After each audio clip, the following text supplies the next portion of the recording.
আপনি যাচ্ছেন কার বাসায়? মামা বাসায়। কোন এলাকা থেকে রওনা দিয়েছিলেন? সাতক্ষীরা থেকে। ব্যাগের ভিতরে যা আছে আমরা একটু তল্লাশি করি। তো একটু আগে থেকে এই যে খোলা, এই জিনিসটা কি? আমরা ধারণা করছি বাকি জিনিসগুলো একই। যে দিয়েছে তার পেশা কি?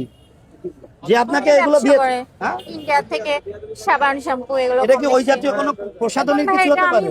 আমি সত্যি জানি না।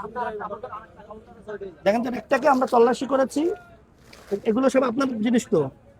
এগুলো তো আপনার হেফাজত থেকে আমরা উদ্ধার করলাম, আপনার গাড়িতে রাখা ছিল, তাই তো? ম্যানেজারকে সাতক্ষীরা থেকে চট্টগ্রাম, চট্টগ্রাম যাওয়ার পথে এই নারী, তার আচার আচরণ সন্দেহজনক হওয়ায় তাকে তল্লাশি করা হয় এবং তার হেফাজত থেকে তার দেখানো মতে ক্রিস্টাল আইস ভয়ঙ্কর এক মাদক নেশা, আর তার নেপথ্যের গল্পটাও খুব মজা। এই আবার বক্সে মাল আছে না? এমনি ব্যাগ নাই।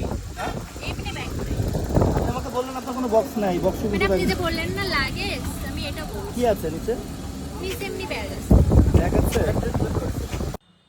প্রথমে বক্সে মাল নাই বলল, পরবর্তীতে স্বীকার হন এবং পরবর্তীতে তার হেফাজত থেকে তার দেখানো মতে ঊর্ধ্বতন স্যারদের উপস্থিতিতে এবং সাক্ষীদের উপস্থিতিতে জব্দ তালিকা প্রস্তুত করা হয়। আসামি নিয়ে ডিবি অফিসে আসা হয়। ফটো সেশন ও বিভিন্ন কার্যক্রম করার পর আসামিকে বিজ্ঞ আদালতে প্রেরণ করা হয়েছে। তার বিরুদ্ধে মাদক মামলা দায়ের করা হয়েছে। ধন্যবাদ সবাইকে, ভালো থাকবেন।